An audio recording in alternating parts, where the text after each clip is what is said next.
Alors nous sommes avec Pipo Porianga qui est le président du comité qui existe depuis quand même quelques années et qui permet finalement chaque année depuis 3 ans d'avoir une superbe fête italienne. Donc c'est le jumelage Châtelet-Casteltermini, c'est ça? Alors ça se situe où Casteltermini?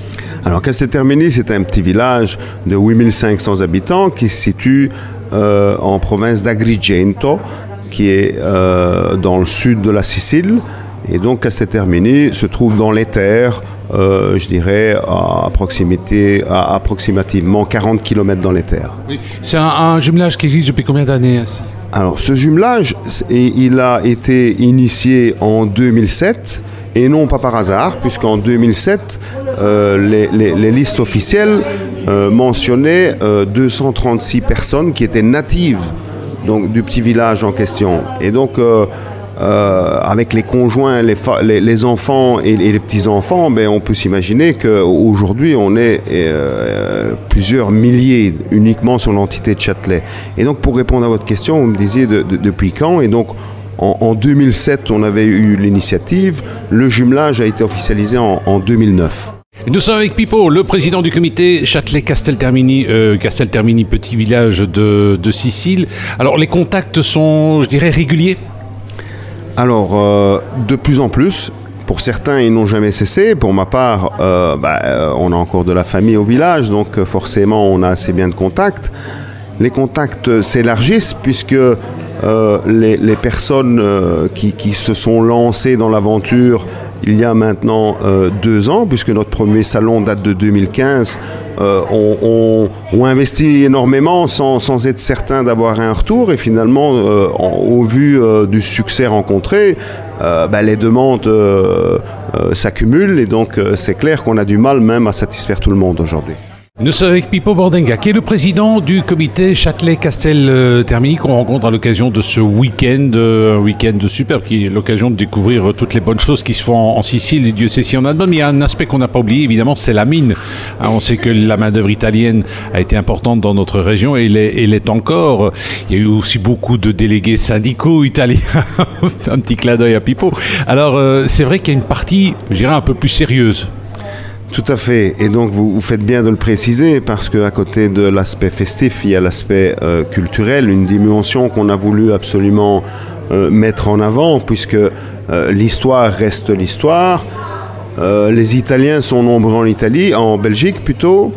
Et pour faire court, 2 faits marquants font partie de l'histoire des Italiens, notamment en Wallonie. Avant tout, c'est l'accord charbon de 1946, c'était de la main-d'œuvre contre du charbon. Et puis, le deuxième fait marquant, c'est la catastrophe du bois du casier en 1956. On ne peut pas ne pas la citer. Et donc, c'est la raison pour laquelle, comme vous dites, à côté des produits de bouche, on veut marquer le coup et mettre cette dimension culturelle à l'honneur. Et on a pu, pour cela, cette année, mettre en avant une superbe exposition photo qui a été réalisée par le Bois du Casier Marcinelle, en collaboration, à l'initiative plutôt du Comites Belgio. Nous sommes avec Pipo Porianga, président du comité Châtelet-Casteltermini. C'est l'occasion au cours d'un week-end de découvrir de bonnes choses. Alors, qu'est-ce qu'il y a comme genre de bonnes choses? Quelques exemples. Quel est peut-être le produit phare de Casteltermini? Alors j'aurais du mal à en citer un, puisque à mon avis on m'en voudrait, tellement on ne peut pas passer à un stand, puisque... Est-ce qu'ils ont du bon vin par exemple? Ah ben alors, je pense que je ne serai pas à la hauteur pour le mettre en valeur. La seule manière de s'en rendre compte, c'est de venir le goûter. Alors cela dit, quels sont les produits? Il y a par exemple du chocolat. Est-ce qu'ils viennent volontiers les artisans ici? Mais comme je vous dis, il y a l'éloignement, donc il faut tenir compte que c'est pas la porte à côté, 2500 km nous séparent, et donc il y a les frais de transport, il y a les frais d'hébergement, il y a toute une série de frais qui doivent tenir compte pour être réaliste. Mais malgré tout, je vois qu'ils rentrent dans leurs frais, et donc puisque c'est fort apprécié, je pense qu'ils vont continuer à venir. Et comme je vous disais, les demandes depuis quelques années augmentent, donc c'est à mon avis le seul indicateur qui est qui confirme ce qu'on dit. Et donc au niveau des vins, ben, voilà, il y a du blanc, du rouge, il y a y compris du spumant et du mousseux, donc. Et il n'y en a aucun des trois qui est laissé de côté. C'est remarquable. Vous dites effectivement du chocolat, je le découvre aussi, mais ce ne sont pas des chocolats, puisque la Belgique est quand même une pointure au-dessus au niveau du chocolat, mais ce sont des chocolats qui sont faits avec la touche du Sud, c'est-à-dire des amandes, du pistache, des produits qu'ils cultivent eux-mêmes là-bas. Donc ce sont des produits aussi à découvrir. Eh bien, nous étions avec Pippo Bordenga, président du comité Châtelet-Castel-Termini. Est-ce que tout au long de l'année, il y a d'autres activités? On vous rencontre à l'occasion de ce salon, mais est-ce qu'il y a d'autres choses qui sont prévues?